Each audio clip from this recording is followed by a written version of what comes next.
کیا کیا جا سکتا ہے اب اس صورتحال میں بھی؟ کیا باقی ہے جو کہ ہم ریٹریو کر سکتے ہیں، ہم حاصل کر سکتے ہیں، ہم بچا سکتے ہیں، اور کیسے؟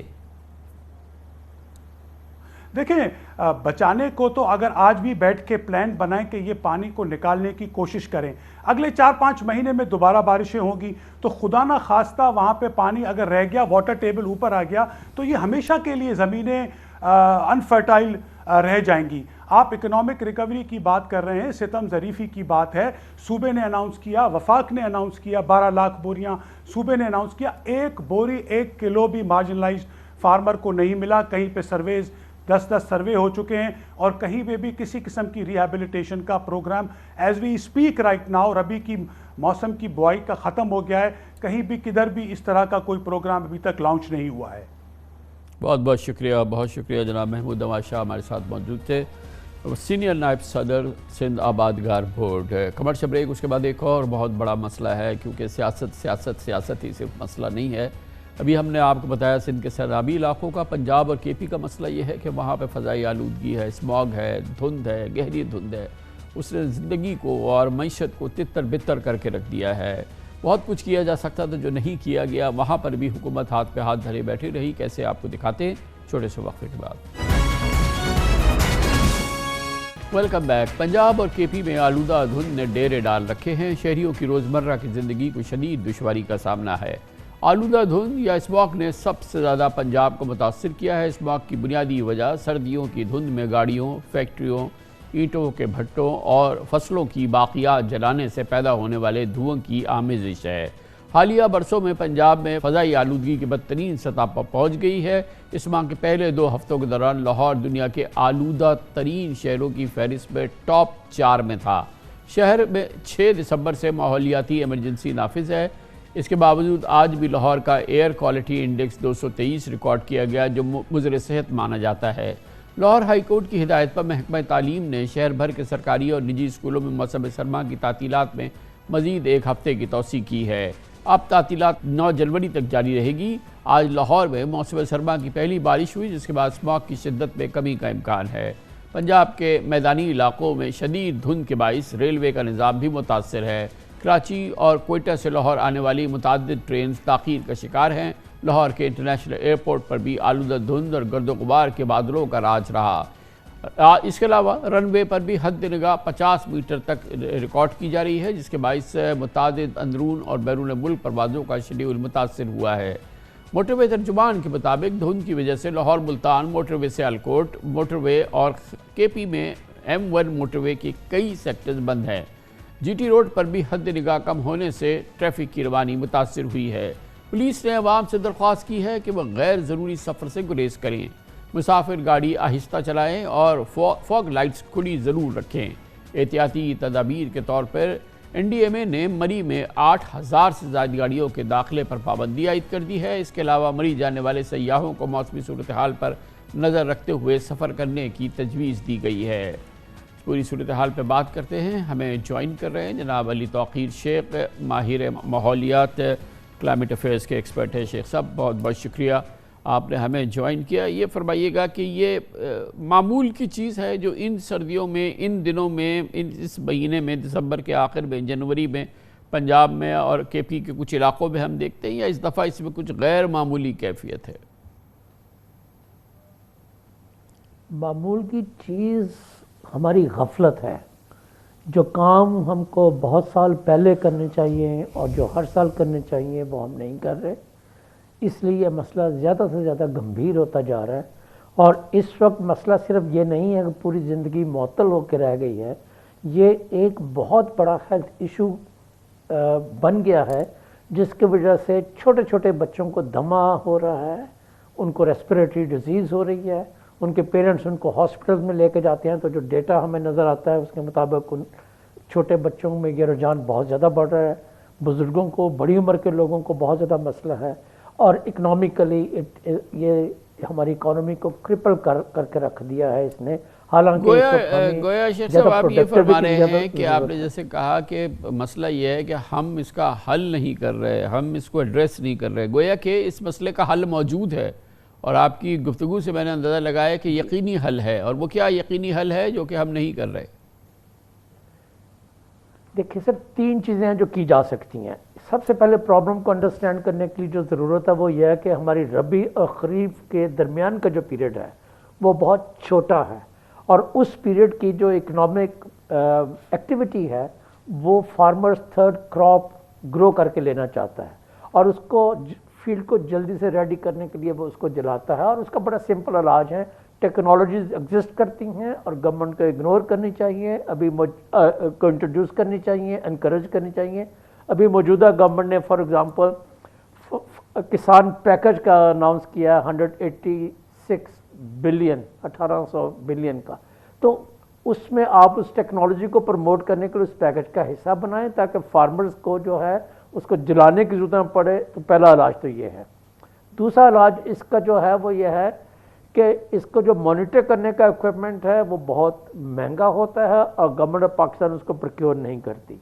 جو سٹیزن پروکیور کرتے ہیں اس کی کوالٹی کے اوپر گورنمنٹ کو اعتراض ہے اور کہتے ہیں کہ زیادہ ریلائبل نہیں ہے، ایگزیجریٹ کرتا ہے، ہماری صورتحال کو ورس بنا کے پیش کرتا ہے. تو اس کا بڑا سمپل علاج ہے، میز پہ بیٹھیے، آپ ٹیکنالوجی کے پیرامیٹرز پہ ایگری کیجئے، آپ یہ اندازہ کیجئے کہ کہاں کہاں ان کو سٹیزن کو انسٹال کرنا چاہیے تاکہ وہ ڈیٹا زیادہ ریلائبل ہو سکے. اور تھرڈ چیز جو میں آپ سے عرض کرنا چاہتا ہوں کہ یہ صرف پاکستان کا ایشو نہیں ہے، یہ پورے ریجن کا ایشو ہے، لہٰذا یہ انڈیا اور پاکستان کا ایشو بن کے ایمرج ہوا ہے. تو جس طرح ہماری انڈس واٹر ٹریٹی ہے ہندوستان کے ساتھ، اسی طرح ہمیں سوچنا پڑے گا کہ ہمیں ریجنل لیول کے اوپر اس کا کوئی میکنزم بنائیں تاکہ ایک دوسرے کو ہم اکیوز کرنے کے بجائے مل کے اس کو ریڈیوس کر سکیں. کوئی ایک ملک کو اس کو ریڈیوس کر کے دوسرے ملک میں ریڈیوس کرنے میں کامیاب نہیں ہو سکتا جب تک کہ اس کے ساتھ دوسرے ملک کے بھی کوآپریشن شامل نہ ہوں. تو شیخ صاحب، یہ ہر سال کی یہ سچویشن ہے، کیا یہ پچھلے سالوں سے کچھ سبق سیکھتے ہوئے مکمل ہم نے حل نہیں کیا، زیادہ حل نہیں کیا، لیکن کہیں کہیں کچھ ایڈریس کیا ہے، کچھ بہتری کے کچھ امکان ہیں، یا دوسرے معاملات کی طرح سے، دوسرے شعبوں کی طرح سے پاکستان میں اس میں بھی انحطاط ہے، اس میں بھی مزید خرابی ہو رہی ہے؟ جی وہ دیکھیے، ایسی چیزوں کے ایڈمنسٹریٹو سولوشنز نہیں ہوتے. ان چیزوں کے لیے آپ کو پرماننٹ اور اچھے سولوشنز نکالنے. میں آپ کو اگزامپل دیتا ہوں. اگر 2 اسٹروک انجن ہے اور اس کے امیشن زیادہ ہیں تو ہمیں اندازہ کرنا چاہیے کہ آپ رکشے کو بند نہیں کر سکتے، کیونکہ ہزاروں فیملیز کا لائیولیہڈ ہے، اس کے اوپر وہ انحصار کرتے ہیں. تو آپ نے کرنا کیا ہے کہ اس 2 اسٹروک انجن کی بجائے آپ نے اس کو سولر انرجی کے ساتھ چلنے والے رکشاز کو انٹروڈیوس کرنا ہے، اور چھوٹے پیریڈ میں آپ بہت جلدی وہ کر سکتے ہیں. اچھا، اب دوسری چیز دیکھیے، جو فیول کوالٹی آپ امپورٹ کرتے ہیں وہ اچھی کوالٹی کی نہیں ہے، تو آپ کو یورو 5 سٹینڈرڈ کو سستا کرنا چاہیے، اور جو گندے فیولز ہیں ان کی قیمت کو بڑھانا چاہیے. تو پرائسنگ میکنزم کے ساتھ آپ سوسائٹی کو انکریج کرتے ہیں کہ کلین فیولز کو استعمال کریں. تھرڈ میں آپ کو بتلانا چاہتا ہوں، ہمارے ہاں جو موٹر وہیکلز ہیں، خواہ وہ رکشہ ہو، موٹر سائیکل ہو، گاڑیاں ہوں، ٹرک ہوں، ان کے لیے کوئی لائف سپین نہیں ہے، ان کا ٹیسٹنگ کا میکنزم کو بہت زیادہ اسٹرانگ نہیں ہے، زیادہ کریڈیبل نہیں ہے، ریلائبل نہیں ہے. یہ ایڈمنسٹریٹو سولوشن بھی ہے، مگر اس سے زیادہ یہ اویئرنیس کا سولوشن ہے. آپ انڈسٹری کے ساتھ بیٹھ کے کوئی آپشنز کریٹ کرتے ہیں کہ ان کی ٹیسٹنگ آسان ہو سکے، سستی ہو سکے، ٹائملی ہو سکے، اور جو اگنور کرتے ہیں ان کو فائن ہو سکے، تاکہ آپ کی جو موٹر وہیکلز جو چلتی ہیں، اور خاص کر کنجسٹڈ ایریا میں، ابھی آپ نے پنجاب کا ذکر کیا، پنجاب کے جو شہروں کے کنجسٹڈ ایریا ہیں وہاں پہ یہ حالت بہت زیادہ بری ہے. تو وہاں پہ اس کی ٹائمنگ کو آبزرو کیا جائے اور اس کی وہیکلز کی صحت کو جو ہے وہ امپروو کیا جائے، تو انشاءاللہ یہ مسئلہ 2-4 سال میں بہت امپروو ہو سکتا ہے. یہ شیخ صاحب بتائیے گا کہ دنیا میں رول ماڈلز ہیں، سکسیس سٹوریز ہیں جہاں پر اس طرح کی ایئر کوالٹی خراب تھی، اس قسم کی اسموک تھی، اس قسم کی کثافت تھی، مگر وہاں اب بہتری ہو گئی، لوگ یا ممالک نے اس میں کامیابی حاصل کی، ایسے رول ماڈلز ہیں؟ بہت سارے ملک اس کو کر رہے ہیں. ہماری صورتحال تھوڑی سی زیادہ گمبھیر ہے آج کل اکنامک سچویشن ہونے کی وجہ سے. چائنا چند سال پہلے ہم جاتے تھے، ہوٹل کے کمرے سے باہر نکلنا مشکل ہوتا تھا، اتنی زیادہ سلفر کی یا کوئلے کی بو آ رہی ہوتی. اپارٹمنٹس کے اندر وہ لوگ کوئلہ جلاتے تھے، ان کے ہماری طرح سوئی گیس نہیں ہوتی تھی. اور انہوں نے اپنے سلوشنز نکالے ہیں. کول کو انہوں نے فیز آؤٹ کرنا شروع کیا, کلین فیولز کی طرف جانا شروع ہوئے. اب یقین کیجئے میں نے خود چائنا میں دیکھا ہوا ہے کہ ان کی بلڈنگ کے ہر فلور کے ونڈوز کے باہر سے چمنی آتی تھی اور یہ کالے دھوئیں کا دیوار کے اوپر پورا وی بنا ہوتا تھا, ہر گھر کے باہر وہ نظر آ رہا ہوتا تھا. میکسیکو میں انہوں نے کیا کہ جی پرانی وہیکل کو دیکھ کے نئی وہیکل لے لیں اور بائی بیک آپشن کو ایکسیپٹ کرنے کی. چائنا میں کوئلے کے استعمال کو ختم کیا, انہوں نے کیا کیا, یہ تو یہ فرمائیے نا, ساتھ ساتھ یہ بتاتے جائیے کہ سکسیس کیسے حاصل کی. انہوں نے رینیوبل انرجیز کو پروموٹ کیا, انہوں نے کلین انرجیز کو پروموٹ کیا, انہوں نے ہیلتھ کیئر سٹینڈرڈز کو امپروو کیا, اور سب سے بڑھ کے انہوں نے یہ ہے جو چیز کرنے کی کوشش کی, لوگوں کو اکنامک انسینٹیوز پرووائڈ کیے کہ وہ ہیلدی لائف سٹائل اور ہیلدی انرجیز کو یوز کر سکیں. جیسے ہمارے ہاں اگر اینٹوں کے بھٹوں کو لے سکیں تو وہ ایک کافی اہم سورس ہیں جس کی وجہ سے ہمارے ہاں ایمیشنز بہت ہوتے ہیں, اور اس ٹیکنالوجی کو ٹرانسفارم کرنا ہمارے لیے بہت ضروری ہے مختلف وجوہات کی وجہ سے. اس میں سے ایک جو ہے وہ بانڈڈ لیبر اور چائلڈ لیبر بھی ہے. دوسرا یہ ہے کہ اس کے ساتھ پنجاب میں ڈیزرٹیفیکیشن بڑھتی ہے, بہت ساری فرٹائل لینڈ. میکسیکو کا فرما رہے تھے کہ میکسیکو بھی ایک سکسیس سٹوری ہے. جی, میکسیکو میں انہوں نے بائی بیک آپشن بنائی, نئی گاڑی آپ لیں, پرانی کھٹارہ گاڑی کے لیے انہوں نے اٹریکٹیو قسم کی پرائسز آفر کی. تو بات یہ ہے کہ اگر ہم ایک اس چیز کو ہیلتھ ایشو کے طور پہ اس وقت لینے کی کوشش کریں, ہمیں دیکھنے کی ضرورت یہ ہے کہ ہمارے جو بچے ہیں, ٹین ایجرز ہیں, ان کو کلین ایئر بریتھ کرنی چاہیے, اور یہ ان کا فنڈامنٹل ہیومن رائٹس ہے. It is defined in the constitution. تو اس چیز کے لیے گورنمنٹ کی رسپانسبلٹی ہے کہ ایڈمنسٹریٹو سولوشن سے نکلے. یہ روزانہ نئی گائیڈ لائنز بناتے ہیں جو وہ انفورس نہیں کر سکتے, جس کی وہ اویئرنیس نہیں کر سکتے. اسکولز میں, کالجز میں, میڈیا پہ انہوں نے کوئی کیمپین نہیں کی, کوئی اویئرنیس کیمپین نہیں کی, لوگوں کو ساتھ لے کے نہیں چلے. اور موسٹ امپورٹنٹلی نئے انوویٹو سولوشنز جو اویلیبل ہیں فیولز کی صورت میں, اس کو انٹروڈیوس. تھینک یو سو مچ, بہت بہت شکریہ. علی توقیر شیخ صاحب ہمارے ساتھ موجود تھے, climate affairs expert. Commercial break, اس دوران نیوز ہیڈ لائنز دیکھیں, جس کے بعد ہم اپنے پروگرام کے باقی کے ساتھ واپس آئیں. پاکستان اپنی 75 سالہ تاریخ میں شاید اتنے بحرانوں کا کبھی شکار نہیں ہوا جتنا اس وقت. ملک شدید مشکلات کی جکڑ میں ہے. ملک کو بیک وقت 3 ہمالیائی چیلنجز کا سامنا ہے. سیاسی عدم استحکام, معاشی ڈیفالٹ کے خدشات اور دہشت گردی کے خطرات نے 22 کروڑ پاکستانیوں کا سکون چھین لیا ہے. پچھلے 8 ماہ سے جاری اقتدار کی رساکشی اور سیاسی سرکس نے معیشت کی چولے ہلا دی ہیں. معیشت و کاروبار میں ہر طرف اندھیرا ہی اندھیرا ہے. دوسری جانب IMF پروگرام کی بحالی میں تاخیر ہے, اور مسلسل یہ تاخیر ملک کو معاشی ابتری کی دلدل میں دھکیل رہی ہے. عوام کو اس سے کوئی غرض نہیں کہ شہباز حکومت برقرار رہے یا قبل از وقت الیکشن کے نتیجے میں عمران خان اقتدار میں آ جائیں. حقیقت یہ ہے کہ ملک میں سیاسی دھما چوکڑی نے پوری قوم کو غیر یقینی کیفیت میں مبتلا کر دیا ہے. پچھلے چند دنوں سے دہشت گردی کی بڑھتی ہوئی لہر نے ریاستی عملداری اور سیکیورٹی قدسات پر بھی سوالیہ نشان لگائے ہیں. بلوچستان اور KP میں TTP اور دیگر کالعدم تنظیمیں سر اٹھا چکی ہیں. کل اس حوالے سے وزیر اعظم شہباز شریف کی زیر صدارت وفاقی کابینہ کے اجلاس میں, دوسری جانب army chief general Asim Munir کی سربراہی میں پہلی 2 روزہ کور کمانڈرز کانفرنس میں یہی موضوع سر فہرست رہا. اب کل قومی سلامتی کمیٹی کا اجلاس طلب کیا گیا ہے, جس میں سیاسی اور عسکری قیادت سیکیورٹی پالیسی تشکیل دے گی. تمام سلگتے مسائل میں اس وقت بظاہر ملک کا سب سے بھیانک مسئلہ معاشی بحران ہے, جس کی وجہ سے معیشت و کاروبار کے حوالے سے متواتر منفی خبریں آ رہی ہیں. ایکسچینج ریٹ, شرح سود اور مہنگائی تاریخی بلندی پر ہے, جبکہ زر مبادلہ ذخائر, ایکسپورٹس, ترسیلات زر اور اسٹاک مارکیٹ ڈوب رہی ہیں. عالمی ادائیگیوں کا دباؤ ہے اور قرضوں کا بوجھ بڑھ رہا ہے. معاشی ڈیفالٹ کا دھڑکا لگا ہوا ہے, اور یہ سب اس ماحول میں ہو رہا ہے جب پاکستان اور IMF کے درمیان ڈیڈ لاک کی کیفیت ہے. دلچسپ بات یہ ہے کہ تقریباً 1 ماہ قبل جب اسٹیٹ بینک کے زر مبادلہ کے ذخائر $7 ارب سے زائد تھے, اس وقت وزیر خزانہ اسحاق ڈار نے ایک انٹرویو میں شرطیہ دعویٰ کیا تھا کہ دسمبر کے وسط میں $3 ارب کا انتظام ہو جائے گا. لیکن ڈار صاحب کی اطلاع کے لیے عرض ہے کہ $3 ارب کے اضافے کے بجائے قومی خزانے میں $1 ارب 20 کروڑ کی کمی آ چکی ہے. تمام گمان, خیال اور خوش فہمیاں جناب اسحاق ڈار کی بیکار ثابت ہوئی ہیں, ہوا ثابت ہوئی ہیں, کیونکہ اس قسم کی کوئی چیز نہیں ہوئی. دراصل IMF سمیت عالمی مالیاتی ادارے اور چین, سعودی عرب اور دیگر دوست ممالک ملک میں سیاسی استحکام کا تقاضا کر رہے ہیں. دنیا کو یقین نہیں کہ شہباز حکومت اس طرح کیسے چلے گی اور کب تک چلے گی، اگلے سال کا بجٹ بھی پیش کر سکے گی یا نہیں۔ تمام معتبر اداروں کے سروے ملک میں سیاسی استحکام مانگ رہے ہیں۔ Gallup Pakistan, overseas investors chamber of commerce, پائیڈ، Ipsos کی تمام عوامی جائزہ رپورٹس ملک کے معاشی بحران کی اولین وجہ سیاسی عدم استحکام بتا رہی ہیں۔ کہا جا رہا ہے کہ ملک کے مسائل کو شاید نئی حکومت سے نئے مینڈیٹ اور نئے انتخابات سے قرار مل جائے، لیکن لگتا ہے کہ پی ڈی ایم اور P T I point of no return پر پہنچ چکی ہیں۔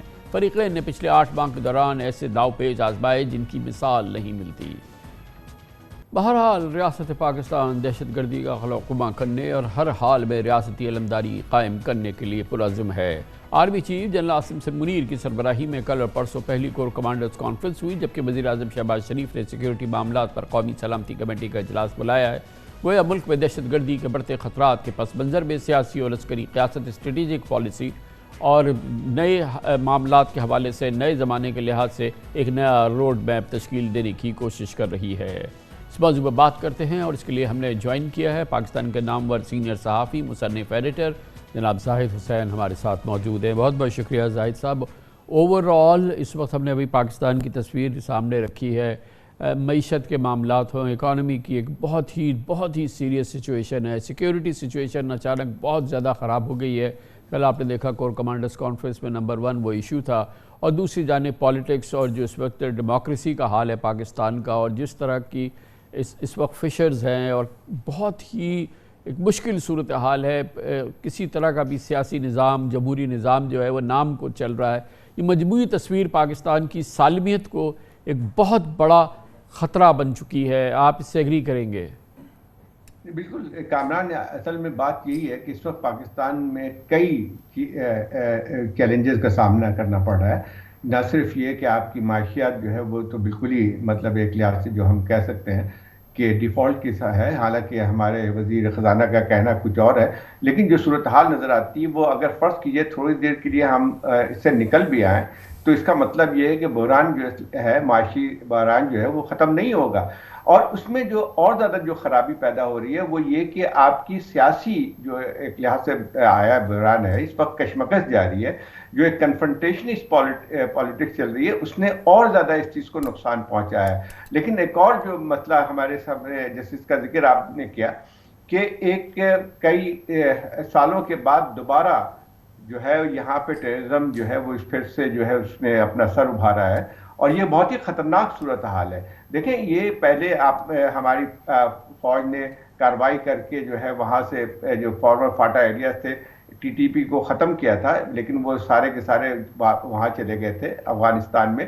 وہ سب کے سب لگتا یہ کہ دوبارہ ری آرگنائز ہوئے ہیں اور آج پھر پاکستان کے لیے بہت بڑا خطرہ بن کے آئے ہیں۔ اس وقت دیکھیں، اس وقت صرف خیبر پختونخوا میں نہیں، اب اسلام آباد میں جو واقعہ ہوتا ہے اس سے ظاہر ہوتا ہے کہ ان کی ٹی ٹی پی کی جو اب آرگنائزیشن ہے وہ زیادہ یعنی ہر جگہ پھیل رہی ہے، اور اس کے ساتھ ساتھ جو اور زیادہ جو ہے جو ہم پریشان کن صورتحال ہے وہ یہ ہے کہ جو خبریں آ رہی ہیں کہ بلوچ سیپریٹسٹ گروپ کچھ جو ہے ان میں سے اور ٹی ٹی پی کے درمیان کوئی ایک لحاظ سے جو ٹیکٹیکل جو الائنس بھی بن کے آیا ہے، اور اسی وجہ سے ہم دیکھتے ہیں کہ بلوچستان میں اس قسم کے کئی واقعات دہشت گردی کے ہوئے ہیں۔ تو میں سمجھتا ہوں کہ اس وقت پاکستان کو جن بحرانات کا شکار ہے اس وقت ہے، تو یہ کس بات کا تقاضا کرتا ہے زاہد صاحب؟ یہ جو معیشت کی تباہی ہے، جو نیا خطرناک کیفیت پیدا ہو گئی ہے دہشت گردی کے حوالے سے، پھر جو جمہوریت، سیاست اور پارلیمنٹ کا جو حال ہے، آپ کو پتہ ہے کہ نام کو ایگزسٹ کر رہی ہے پارلیمنٹ اس وقت اسلام آباد میں، پنجاب کی صورتحال تباہی کی ہے،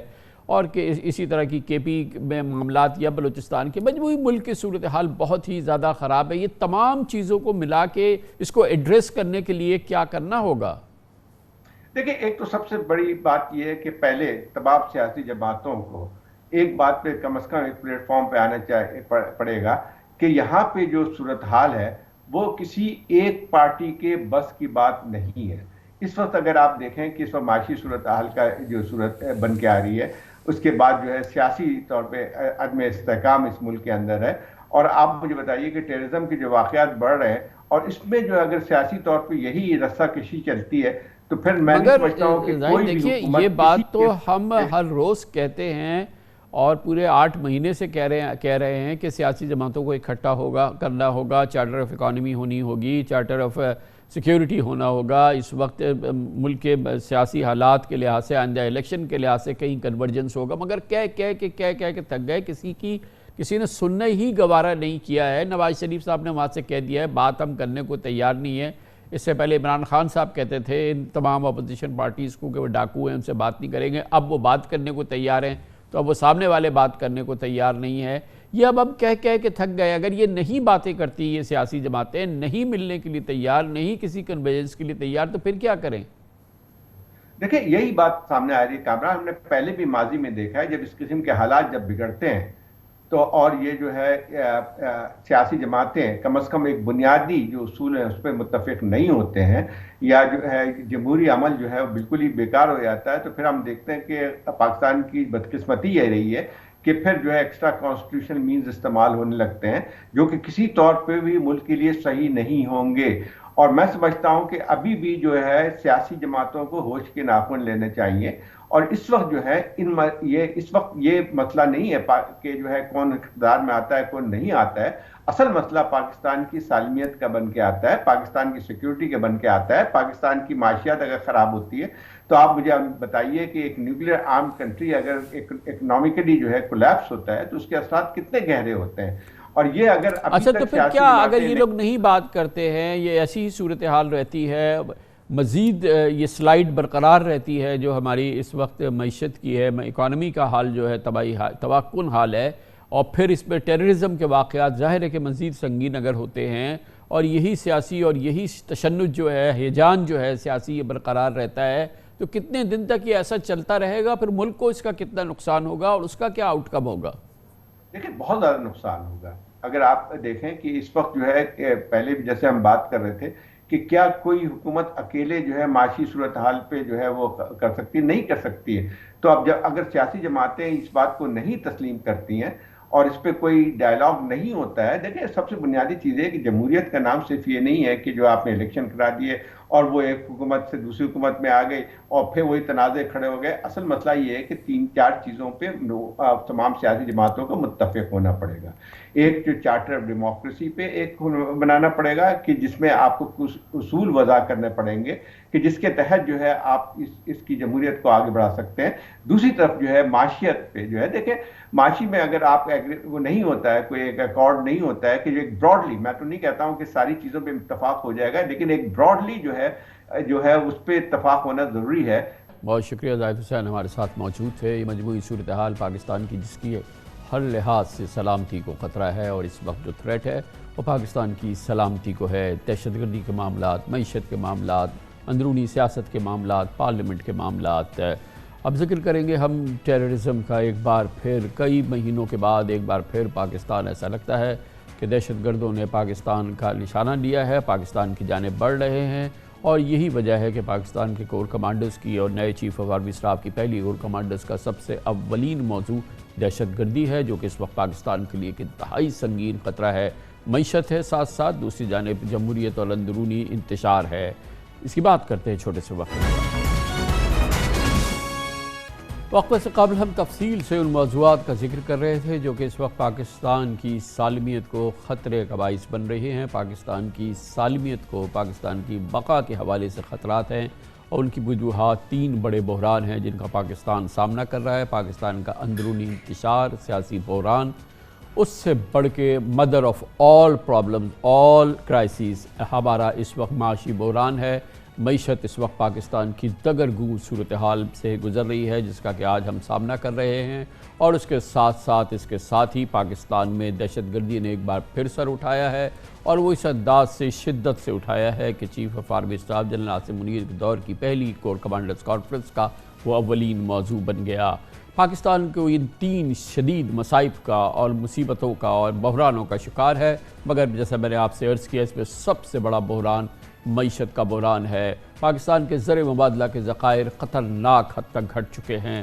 پاکستان کا اس وقت جو قدر ہے، جو روپے کی قدر ہے، وہ بہت بری طرح سے متاثر ہو چکی ہے، کیونکہ پاکستان ایک مصنوعی ڈالر کی قدر کو روکے ہوئے ہے پچھلے کئی ماہ سے، جب سے جناب اسحاق ڈار وزیر خزانہ بنے ہیں، انہوں نے ڈالر کی قدر کو، جو سرکاری قدر ہے، اس کو مصنوعی طریقوں سے روکا ہوا ہے، کیونکہ یقینی طور پر پاکستان کی جو روپے کی، ڈالر کی جو اصل قدر ہے وہ اوپن مارکیٹ ڈٹرمن کرتی ہے، اور اس میں اور اس سرکاری قیمت میں اس وقت تقریباً 15 سے 20% کا فرق ہو چکا ہے، جو کہ انتہائی بحرانی صورتحال کی عکاسی کرتی ہے۔ پاکستان کو اپنے قرضوں کی ادائیگی کرنی ہے، اور پاکستان کو اپنی ضرورت کے مطابق ان ادائیگیوں کے لیے دستیاب اس وقت رقوم موجود نہیں ہے۔ پاکستان کا IMF کا پروگرام بھی بری طرح سے پھنسا ہوا ہے۔ ان گنت مسائل ہیں، ان گنت مصیبتیں ہیں اس وقت جن کا کہ معیشت سے تعلق ہے، معیشت کو جس انداز سے ان تمام بحرانوں نے جکڑا ہوا ہے، اور اس میں سب سے بڑی بات ملک میں سیاسی عدم استحکام ہے، اور پاکستان میں سیاسی عدم استحکام کی وجہ سے ہر طرح سے معیشت متاثر ہو رہی ہے۔ اس پر مزید بات کرتے ہیں، اور اس کے لیے ہم نے دعوت دی ہے معاشی اور کاروباری امور کے ممتاز سینئر صحافی مہتاب حیدر ہمارے ساتھ موجود ہیں۔ بہت بہت شکریہ مہتاب حیدر صاحب۔ پہلے تو یہ بتائیے گا کہ آپ کے لیے خود as an observer, as an analyst, as an expert کتنی تشویش کی بات ہے آج جب یہ فاریکس ریزروز کے نمبرز آئے ہیں، اب یہ ڈپ کر کے ہمارے 5.8 بلین تک ہو گئے ہیں۔ پہلی بار یہ 6 ارب سے کم گرے ہیں پچھلے کئی سالوں کے دوران۔ یہ کتنی تشویش کی بات ہے؟ Sir thank you very much. اصل میں اس ٹائم ڈالر لیکوڈیٹی کرنچ کا شکار ہے پاکستان، اور یہ جو فارن کرنسی ریزروز گر رہے ہیں، آپ یہ دیکھیں کہ فائنانس منسٹر نے کل بھی ایک اپنے خطاب میں یقین دہانی کرانے کی کوشش کی کہ پاکستان جو ہے وہ ڈیفالٹ نہیں کرے گا، اور جب وہ تقریر کر رہے تھے تو اس کے ساتھ ہی آپ دیکھیں کہ مارکیٹس اس کو کس طرح سے رسپونڈ کر رہی تھیں، کہ سٹاک مارکیٹ جو ہے وہ میسیولی گری، یعنی مارکیٹس ان کی باتوں پہ ٹرسٹ نہیں کر رہی۔ اور آج جب ہم نے دیکھا کہ foreign exchange reserves held by state bank of Pakistan وہ مزید جو ہے وہ گرے ہیں اور 6 بلین ڈالر سے بھی نیچے آ گئے ہیں، یہ میں سمجھتا ہوں کہ خطرے کی گھنٹی ہے، اور جب تک ہم اپنے جو ڈالر لیکوڈیٹی کرنچ کا شکار ہے پاکستان، یہ اسی ٹائم امپروو ہوگا جب ہمارے ڈالر انفلوز بہتر ہوں گے۔ اور ڈالر انفلوز حکومت کی تو یہ کوشش تھی، اور حکومت یہ دعوے کر رہی تھی کہ اس ماہ کے آخر تک ایک فرینڈلی کنٹریز سے، سعودی عرب کا وہ نام لے رہے تھے کہ وہاں سے 3 بلین ڈالرز آ جائیں گے، لیکن ابھی تک وہ آئے نہیں ہیں۔ آج minister of state for finance نے صحافیوں کے ساتھ ایک گفتگو میں عائشہ غوث پاشا صاحب نے دوبارہ سے یہ کہا ہے کہ وہ پروسیس انڈر وے ہے، اور امید ہے کہ جلد وہ پیسے آ جائیں گے، لیکن ابھی تک وہ پیسے آئے نہیں ہیں، اور میں سمجھتا ہوں کہ اس ٹائم ایک انتہائی خطرناک صورتحال جو ہے وہ ہمارے سامنے آ کے کھڑی ہو چکی ہے۔ آپ جب اس کو انتہائی خطرناک کہہ رہے ہیں تو اس میں سب سے پہلا تھریٹ، سب سے پہلا خطرہ جو ہے وہ ہماری ایکسٹرنل لائبلٹیز کے ہے، ہمارے جو ڈیٹ، ہماری اس وقت لائبلٹیز ہے جو ہمیں پورا کرنی ہے، اسی حوالے سے آپ کہہ رہے ہیں کہ ہمیں قرضوں کی ادائیگی کرنی ہے، سود کی ادائیگی کرنی ہے، ہمارے پاس رقوم مطلوبہ نہیں ہے۔ دیکھیں، دو طرح کے ایشوز ہیں میں سمجھتا ہوں جو اس ٹائم سامنے ہیں۔ ایک تو آپ نے دیکھا کہ ہماری جو ایکسٹرنل ڈیٹ سروسنگ کی ریکوائرمنٹس ہیں ابھی تک ہم نے پوری کی ہیں۔ پہلے خطرہ محسوس کیا جا رہا تھا کہ شاید ڈالر کی یہ جو بانڈ کی ری پیمنٹ تھی 1 بلین ڈالرز کی، شاید پاکستان اس کو نہ کرے اور کچھ عرصے کے لیے ان کے پاس ری شیڈیولنگ کے لیے جائے، لیکن ایسا نہیں ہوا، وہ پاکستان نے آن ٹائم کر دی۔ لیکن جو فیوچر کی ریکوائرمنٹس ہیں وہ میں آپ کے دیکھنے والوں کے سامنے رکھ دیتا ہوں۔ جو 3 ماہ کی ریکوائرمنٹس ہیں وہ کوئی تقریباً 8 بلین ڈالرز کے لگ بھگ ہیں، جس میں 2 بلین کا رول اوور ہے UAE سے، اور 700 ملین ڈالرز کی ری فائنینسنگ ہے چائنا سے۔ اس کے علاوہ کوئی 5.5 بلین ڈالرز ملٹی لیٹرل اور بائی لیٹرلز کے ہم نے واپس کرنے ہیں، جس میں 5 بلین ڈالرز پرنسپل اماؤنٹ ہے، اور تقریباً کوئی 500 ملین ڈالرز کی ہماری انٹرسٹ پیمنٹ ہے۔ تو یہ ملا کر 5.5 بلین ڈالرز اگلے 3 ماہ میں، یعنی جنوری سے لے کے مارچ تک ہم نے ری پے کرنے ہیں۔ اور صرف کمرشل جو لون ہے وہ تقریباً کوئی 600 ملین ڈالر سے 1 بلین ڈالرز کے درمیان ہے۔ تو ہماری جو ڈیٹ سروسنگ کی ریکوائرمنٹس ہیں وہ ہیوج ہیں۔ یہ میں مارچ تک کا فگر آپ کو بتا رہا ہوں، اور اگر جون تک کا آپ دیکھیں تو تقریباً 13 سے 14 بلین ڈالرز کی ریکوائرمنٹس ہیں ہماری۔ تو اٹس اے ہیوج۔ اور دوسری طرف آپ ایل سیز کو دیکھ لیں کہ ایل سیز اگر ہمارے پاس ڈالرز نہیں ہوں گے تو ہم ایل سیز کس طرح سے کھولیں گے؟ ہماری جو اور fuel ابھی کی جب آپ ایل سیز کی بات کر رہے ہیں مہتاب صاحب، وہ تو ایل سیز تو ہماری کھلی نہیں رہی ہیں، آپ تو موسٹ اسینشل آئی اسیوم آپ ان کی بات کر رہے ہیں، موسٹ اسینشل ایل سیز کی، آئل کی امپورٹ کی، ایڈیبل آئل کی امپورٹ کی، کھانے پینے کی چیزوں کی امپورٹ کی، کوئی بہت ہی کرٹیکل ہماری ڈیفنس سیکیورٹی انڈسٹریل کوئی کرٹیکل امپورٹس ہیں ان کی، باقی تو کوئی ہمارے تو سروائیول کی جو اس وقت امپورٹ ہے اس کی صرف اب ہمیں اس کی بھی ہماری مشکل سے پوری ہے ریکوائرمنٹ جو ہمیں فارن ایکسچینج کی ریکوائرمنٹ ہے ہم پوری نہیں کر سکتے اس کو۔ دیکھیں ابھی ریسنٹلی آپ بالکل ٹھیک کہہ رہے ہیں، ابھی ریسنٹلی ایک سرکولر کیا ہے اسٹیٹ بینک آف پاکستان نے جس میں ری پرائورٹائز کیا ہے۔ دیکھیں اگر ہمارے پاس ڈالرز ہی نہیں ہوں گے تو ان کی ری پرائورٹائز جو چیزیں ہیں وہ بھی پیچھے رہ جائیں گی۔ ہم نے فرنس آئل امپورٹ کرنا ہے، بجلی پیدا کرنی ہے، ڈیزل امپورٹ کرنا ہے، RLNG امپورٹ کرنی ہے، کول امپورٹ کرنی ہے، پلسز امپورٹ کرنی ہے، میڈیسنز کی را مٹیریلز امپورٹ کرنے ہیں، اس کے علاوہ ڈیفنس کی آپ نے جس طرح حوالہ دیا تو یہ تو ہماری، اور پھر فیول آئل یہ ہم نے امپورٹ کرنا ہے جس سے ہماری گاڑیاں چلیں گی۔ تو یہ ساری چیزیں کیسے امپورٹ ہوں گی اگر ہمارے پاس ڈالرز نہیں ہوں گے؟ میں اسی لیے کہہ رہا ہوں کہ وہ خطرے کی گھنٹی جو ہے ڈالر وہ بچ چکی ہے اور ہم اس کے قریب تر پہنچ رہے ہیں۔ یہ فرمائیے گا کہ جو ہمارا بہت بڑا مسئلہ ہے وہ یہ کہ ہماری انفلوز، جیسے آپ نے کہا ڈالر آئے گا تو ہم کچھ سہارا ہو سکے، دو ہی ہمارے سہارے ہیں، ایک ریمیٹنسز ہے، ایک ایکسپورٹ پروسیڈز ہے۔ جب اس قسم کا ایکسچینج ریٹ ہو جہاں پہ گرے مارکیٹ کا یا کرب کا ریٹ اور سرکاری ریٹ کے اندر 20-25 روپے کا فرق ہو، 15-20% کا فرق ہو، تو وہاں پر تو وہ انفلوز ہم اپنے ہاتھ سے روک رہے ہیں۔ کوئی is there a method in the madness؟ اس میں کیا فارن منسٹر صاحب یا دوسرے لوگوں کو اس بات کا احساس نہیں ہے کہ یہ آگ سے کھیلا جا رہا ہے ایک طرح سے؟ دیکھیں یہ جو منسٹری آف فائنانس کا اس ٹائم اوور کانفیڈنس ہے یہ خود ہمارے لیے حیران کن ہے۔ دیکھیں مارکیٹس جو ہیں وہ بذات خود جو جٹری ہیں اس ٹائم وہ بھی حکومت کو ایک میسیج دے رہی ہیں، اور یہ جو ایکسچینج ریٹ ہے جو کہ میں سمجھتا ہوں اس ٹائم 3 ایکسچینج ریٹ ہیں، اس کی وجہ سے ان کے لیے ایک انسینٹیو پیدا ہو گیا ہے کہ وہ یا تو اپنے وہ ڈالرز جو ہیں وہ باہر رکھیں ایکسپورٹ پروسیڈز کے، یا ریمیٹنسز کے جو ہیں وہ ہنڈی اور حوالہ کے ذریعے بھجوائیں۔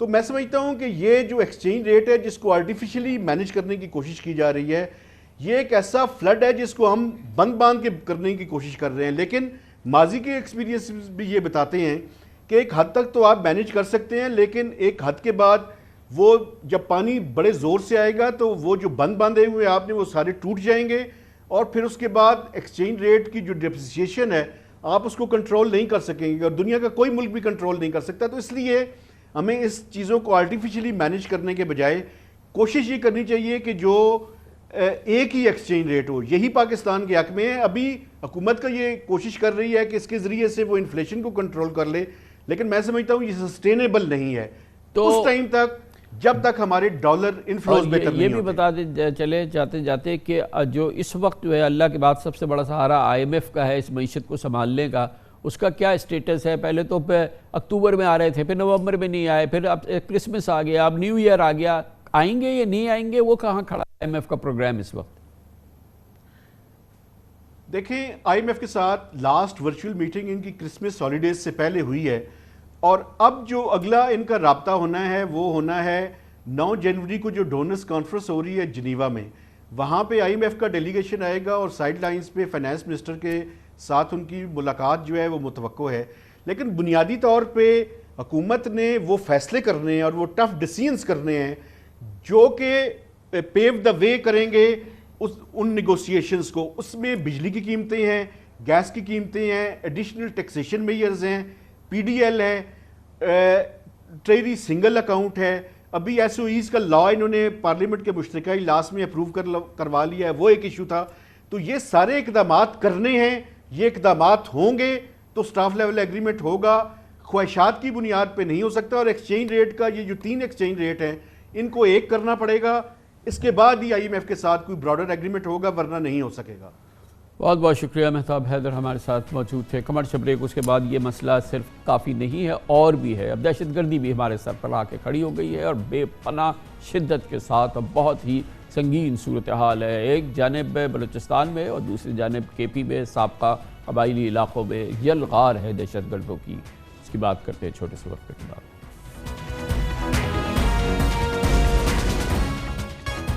آج کے پروگرام میں ہم واضح طور پہ آپ کے سامنے صورتحال رکھ رہے ہیں، حقائق کے ذریعے آپ کو ثابت کر رہے ہیں کہ پاکستان کی سلامتی کو خطرات لاحق ہیں اور اس کے بنیادی بحران ہیں جو کہ ہمارے سامنے، ہمارے سر پہ ہمارے سامنے کھڑے ہیں۔ معیشت سب سے بڑا بحران ہے، اندرونی انتشار، سیاسی جان خیزی، سیاسی افراتفری دوسری وجہ ہے، اور اب یہ بات ثابت ہو گئی ہے کہ پاکستان میں دہشت گرد ایک بار پھر ہم دہشت گردی کی خطرناک یلغار دیکھ رہے ہیں، بلوچستان سے لے کے پی کے سابقہ قبائلی علاقوں تک، اور اس کی گواہی ہوئی ہے آئندہ۔ ابھی حالیہ جو پہلی چیف آف آرمی اسٹاف کی حیثیت سے جنرل عاصم منیر صاحب نے کور کمانڈرز کانفرنس کو پریزائڈ کیا ہے، اس میں اولین مسئلہ، اولین ترجیح ہماری فوج کی اس وقت رہی ہے کہ ایک بار پھر دہشت گرد جو ہیں وہ واپس آ رہے ہیں۔ دہشت گردوں کی ہم ایک سرچ دیکھ رہے ہیں، دہشت گردی کی سرچ دیکھ رہے ہیں پورے پاکستان میں، اور پاکستان جس نے بڑی قربانیوں سے اور جس نے سینکڑوں ہزاروں اپنے پولیس، فوجی، سویلین اہلکاروں کی، عام آدمیوں کی قربانیوں سے ایک کامیابی حاصل کی تھی، ایک طرح سے قابو پایا تھا دہشت گردی پر، ایک بار پھر ایسا لگتا ہے کہ وہ بے قابو ہو رہی ہے۔ اور یہی آج پاکستان کی سلامتی کو جو خطرات لاحق ہیں ان میں ایک بہت بڑا خطرہ ایک بار پھر اس میں دہشت گردی کا شمار ہو رہا ہے کہ قومی سلامتی کمیٹی کا اجلاس ہوگا، سول و فوجی قیادت ایک بار پھر سر جوڑ کے بیٹھے گی اور دیکھے گی کہ اس مسئلے کا کیا حل نکالے، کیا ایک اور فوجی آپریشن کی ضرورت ہے، اور اسی دوران یہ بڑا دردناک سوال بھی ہے کہ کیا پاکستان کی معیشت میں اس بات کی سخت ہے کہ ایک اور بڑا فوجی آپریشن کا آغاز کیا جا سکے۔ بہرحال اس کیفیت سے اور اس پر قابو پانا تو ضرورت ہے، بہت شدید ضرورت ہے، مگر کیا وجوہات بنی کہ ہم یہ جیتی ہوئی جنگ ہارتے ہوئے نظر آ رہے ہیں؟ اس پورے موضوع پر بات کرنے کے لیے دعوت دی ہے، ہمارے ساتھ موجود ہیں پاکستان کی پولیس سروس کے انتہائی معزز سابق اہلکار ہیں اور سابق سربراہ رہ چکے ہیں جناب شوکت جاوید ہمارے ساتھ ہیں، انٹیلیجنس بیورو کو بھی ہیڈ کیا اور انسپیکٹر جنرل پولیس بھی رہے ہیں۔ بہت بہت شکریہ شوکت جاوید صاحب۔ ہم تو پاکستانی یہ سمجھ رہے تھے کہ شاید ہم نے اتنی بڑی قربانیوں کے بعد، اتنی ضربوں کے بعد، اتنی جنگوں کے بعد، آپریشنز کے بعد بہرحال کم از کم دہشت گردی پر تو قابو پا لیا ہے۔ ہمارا یہ گمان جو ہے وہ گمان ہی رہا اور یہ غلط ثابت ہو رہا ہے کہ اس کامیابی میں ان ناکامی کی جو نئی فضا بنی ہے اس کی کیا وجوہات ہیں آپ کے خیال میں؟ جی کامران صاحب شکریہ مجھ سے بات کرنے کا۔ سب سے پہلے تو میں یہ بتانا چاہتا ہوں کہ دہشت گردی پر حکومت پاکستان کی اور فیڈرل گورنمنٹ نے بہت محنت کے ساتھ پاکستان کے جو لا انفورسمنٹ کے ادارے ہیں انہوں نے 2020 تک اس پر بہت اس میں کامیابیاں حاصل کی تھیں اور اس دہشت گردی کو کافی نیچے کی حد تک لے آئے تھے۔ لیکن جب افغانستان میں طالبان کی حکومت آئی تو ہم لوگ اس خوش فہمی میں مبتلا ہو گئے کہ اب شاید ایک فرینڈلی گورنمنٹ وہاں پہ آ گئی ہے اور وہ حکومت جو ہے وہ ہمارے ساتھ تعاون کرے گی اور جو پاکستان کے دہشت گرد اس طرف پناہ گزین ہیں ان کو یا تو ہمارے حوالے کر دے گی یا ان کو سرنڈر کرنے پر مجبور کر دے گی۔ لیکن دیکھا یہ گیا ہے کہ بڑے بڑے گروپ جو ہیں وہ پاکستان میں داخل ہو چکے ہیں اور کچھ تو نارمل جو ہمارے پوائنٹس ہیں وہاں سے داخل ہوئے ہیں اور کچھ فینس کو توڑ کر ادھر آ گئے ہیں، اور افغان کی جو حکومت ہے وہ نہ تو ان کے خلاف کوئی ایکشن لیتی ہے اور نہ ہی حکومت پاکستان کے کہنے پر انہیں ہمارے حوالے کرتی ہے۔ تو یہ ایک عجیب و غریب سی صورتحال ہے کہ جس میں اس وقت ہم اس وقت مبتلا ہیں۔ میں آپ کو یہ بتانا چاہتا ہوں کہ اس سال میں یعنی 2022 میں ایوریج پاکستان میں ایک ماہ کے اندر 80 کیسز ایک مہینے کے اندر دہشت گردی کے ہو رہے ہیں، جو کہ افغانستان پار سے جس کی ذمہ داری یا تو بلوچ نیشنل قبول کرتے ہیں یا ٹی ٹی پی یا خراسان والی جو اسلامک اسٹیٹ ہے وہ اس کو قبول کرتی ہے۔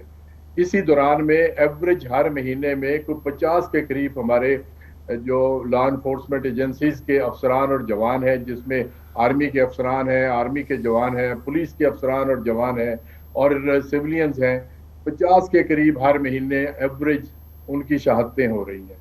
اور ایکسٹورشن جو ہے وہ پہلے سے خاصی بڑھ گئی ہے، اب نہ صرف بھتہ پاکستان سے نہیں وہ وصول کرتے۔ یہ سمجھائیے ذرا سا کہ پہلے تو اینٹی پاکستان گورنمنٹ تھی، ہر لحاظ سے پاکستان کی ایک طرح کی دشمن حکومت تھی وہاں پہ افغانستان میں. جب یہ طالبان آئے جس کا بھی آپ نے ذکر کیا, ہم سمجھ رہے تھے کہ فرینڈلی ہماری ایک سٹیٹ وہاں پر بن گئی, ایک فرینڈلی ایڈمنسٹریشن وہاں پر آ گئی ہے, یا کم از کم یہ کہ نیوٹرل آ گئی ہے.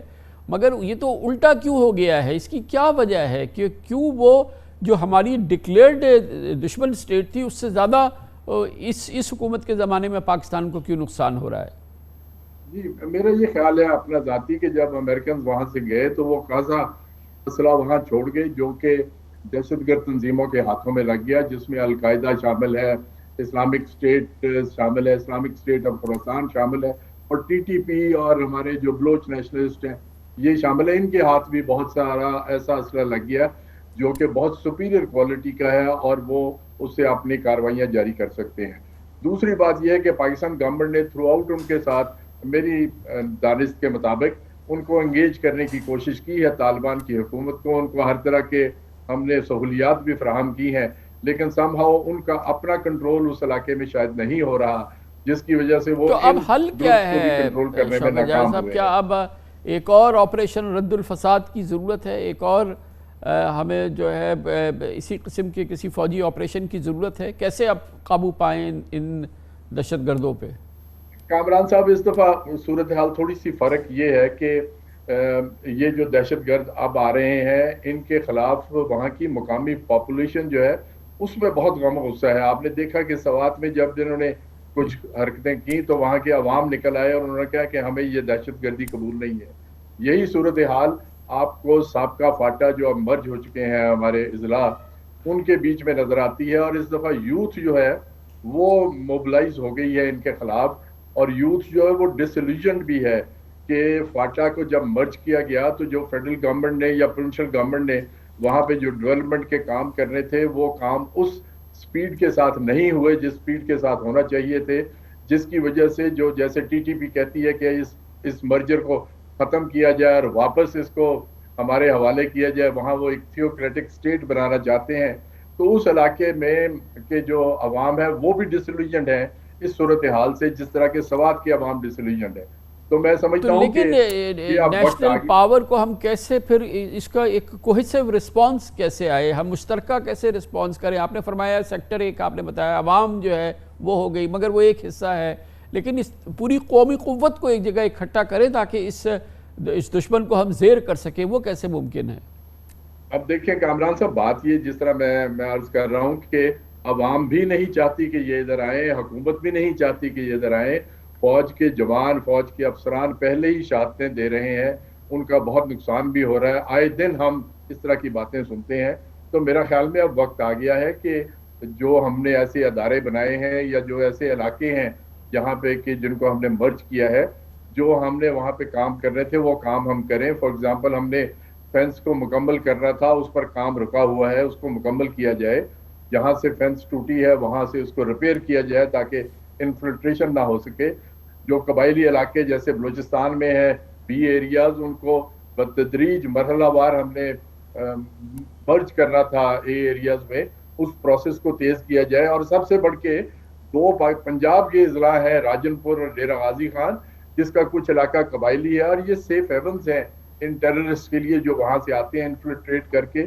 اور یہ جو پنجاب کے دو اضلاع جن کی میں بات کر رہا ہوں, ان کے یہ ہمیں صوبہ بلوچستان کے ساتھ اس کی سرحدیں ملتی ہیں, صوبہ سندھ کے ساتھ اس کی سرحد ملتی ہے, صوبہ کے پی کے ساتھ اس کی سرحد ملتی ہے سارے علاقے کی. یہ ایک بہت ہی خطرناک علاقہ بن جائے گا. دو پرائم منسٹرز نے, نواز شریف صاحب نے, عمران خان صاحب نے یہ فیصلے کیے تھے کہ اس کو مرج کر دیا جائے پنجاب میں, اور یہ بالکل ایک انلیگل علاقہ ہے. میں سمجھتا ہوں کہ اس کو فوراً مرج کرنا چاہیے تاکہ یہ جو سیف ہیون ہے اس کو تو کم از کم ہم کنٹرول کر سکیں. بہت بہت شکریہ جناب شوکت جاوید, سابق انسپیکٹر جنرل پولیس, سابق ڈائریکٹر آئی بی ہمارے ساتھ تھے. اس کے ساتھ ہی ہمارے آج کے پروگرام کا اختتام ہوتا ہے. کل آپ سے پھر ملاقات ہوگی انشاءاللہ. کل تک کے لیے کامران خان کو اجازت. اللہ حافظ.